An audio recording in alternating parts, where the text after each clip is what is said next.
ఇక్కడి నుంచి వాళ్ళకి ఇస్తాం స్కూల్కి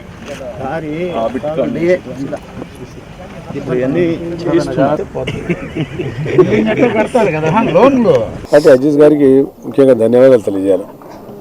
ఈ స్థలాన్ని కాపాడి ఒక మంచి ఎడ్యుకేషన్ ఇన్స్టిట్యూట్ తీసుకొచ్చి ఇక్కడ పెట్టడం అనేది చాలా ఆయనకు అప్రిషియేట్ చేయాల్సిన అవసరం ఉంది.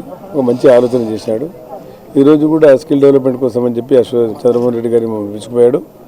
అక్కడ కాళీశావలి దర్గా, అది చాలా ఇండియన్ ఫేమస్ దర్గా. అది ఆడ భక్తులంతా చుట్టుపక్కల రాష్ట్రాల నుంచే కాకుండా ఇతర రాష్ట్రాల నుంచి కూడా రావడం, దూర రాష్ట్రాల నుంచి కూడా విన్నాడు. ఇందాక అడిగాము ఎక్కడి నుంచి వచ్చారంటే నాగ్పూర్ నుంచి వచ్చినామన్నారు దర్గా సందర్శన.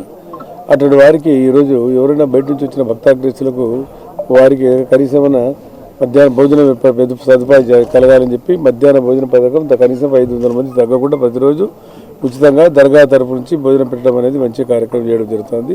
ఎడ్యుకేషన్ ఇంట్రెస్ట్ కోసం ఇచ్చిన స్థలము మీరు ఎడ్యుకేషన్ ఇన్స్టిట్యూట్కే ఖర్చు పెట్టాలి. అదేవిధంగా అజీజ్ కూడా నేను చెప్తాను, ఎడ్యుకేషన్ ఇన్స్టిట్యూట్ 5 ఎకరాలు తీసుకుని మిగతాది కమర్షియలైజ్ చేయి. కమర్షియలైజ్ చేసిన తర్వాత ఎందుకంటే దాని ఎయిమ్స్ ఆబ్జెక్ట్స్ ఉంటాయి మసీదు వాళ్ళకు. ఆ మసీదు ఏదైతే పెద్ద మసీదు ఉందో జామియా మసీదు దాని అభివృద్ధి కోసం పురోభివృద్ధి కోసం చేసిన బాధ్యత ఉంది. ఎందుకంటే వాళ్ళతో కూడా మనకు క్రిటిసైజ్ రాకుండా దాన్ని కంప్రమైజ్ చేసి మన ఆస్తులు వగ్గుల ఆస్తులు కాపాడుకోవాలి. ఇప్పటికే దాదాపు 32,000 ఎకరాల అన్యాక్రాంతం అయిపోయినాయి.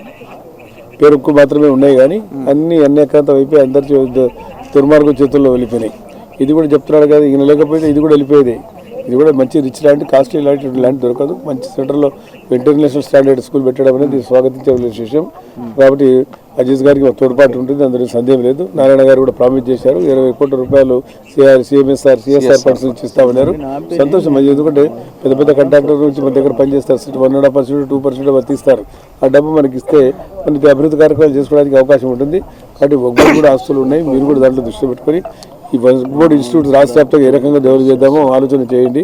ఎందుకంటే ప్రభుత్వం కూడా తీసుకొని కొన్ని ఎంఎస్ఎం కార్యక్రమాలు కూడా చేయాలనుకుంటా ఉంది.